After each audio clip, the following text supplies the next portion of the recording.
Amen? So 1 Samuel chapter 3. So mga itong pagkaisutan ka mga igsoon.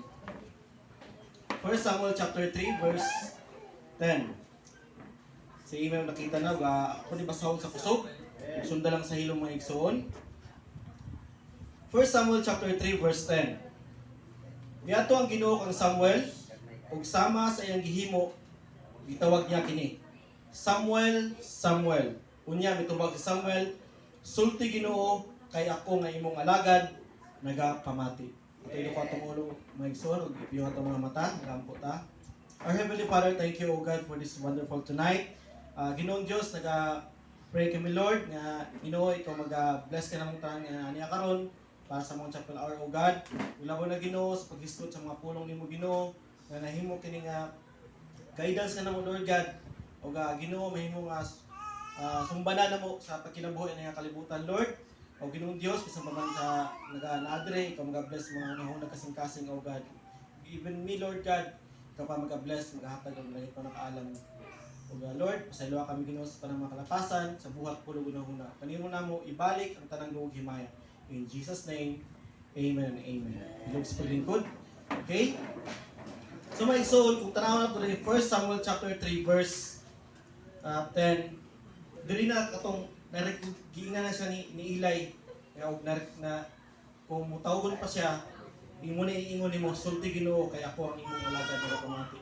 Kung basahon nato da sa ang chapter 3 1 to 10 sa verse 1 pa lang, kung tanaw nato dira niadtong panahon na nga nag-aalagad si Samuel sa Ginoo, ubos sa pag-atiman ni Eli, talagsa na lang makisulti ang Ginoo ug talagsa na lang ang mga pananawon.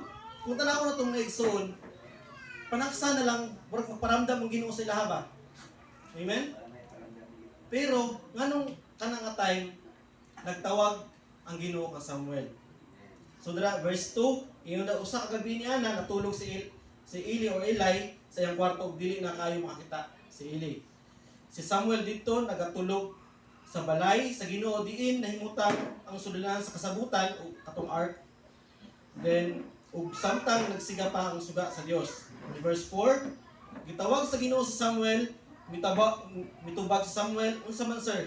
Ang version din akong gibasa is ang pulong sa Dios. Manong sing natingala mo, unsa man may sir? So gingon dire, unsa man sir? In verse 5, unya midagan siya ngadto kang Eli og mingon, ani anak ko sir, nganong gitawag mo man ako? Mingon si Eli, wala ako magtawag kanimo, balik og higda. Busa mibalik siya og higda. In verse 6, gitawag siya pag-usab sa Ginoo. Samuel, mibangon si Samuel og miadto kang Eli og mingon, ani anak ko sir, nganong gitawag mo man ako? Mitubag si Eli, anak, wala ako magtawag kanimo, balik og higda. In verse 7, niadtong panahon na wala pa makaila si Samuel sa Ginoo. So wala pa niya na-recognize ang tingog sa Ginoo. Amen? So kay wala pa makisulti ang Ginoo kaniya. Verse 8, gitawag pag-usab sa Ginoo si Samuel, ikatulo na niya kini. Take note mga igsoon, ikatulo.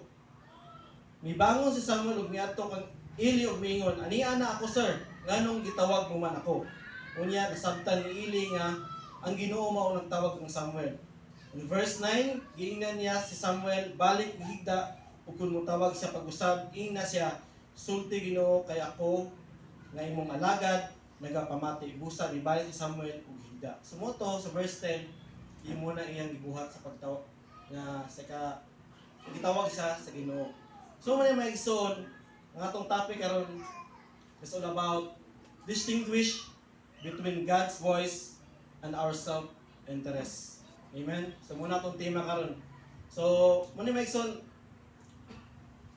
usahay sa itong kinabuhi, nabitay ka ng, nagkanuhan na ba ta kung tiyog ni si Ginoo, dili o self-interest na ba nato ni? Kung ato ara ba ning kagalingon ang kabubuto ni sa Ginoo, nga na bitaw mga igsoon. Pero dili na to sabtan kung usaon na to pag-distinguish o kung usaon to ilhanan kung tingog ni sa Ginoo dili mga igsoon or ato ara ni kabubuton o self-interest nga nato ni. Kung tanaw na to mga igsoon kung distinguish o kalahian kung tingog sa Ginoo, di ba kung tawgon ta sa Ginoo usay or na mga mga signs sa Ginoo ipapabuhat sa tuwa mga igsoon. Pinagi sa mga anang may mahitabo nga para sa kuha kanang nay duha na ka tawo na yung sa kuha nga pastorunon jud ka brother. Nga na bitaw. Pero dili na ingon kanang bitong dili na ingon nga sign or kanang kabubuton gyud na sa Ginoo. Tingog gyud na sa Ginoo, God's will gyud na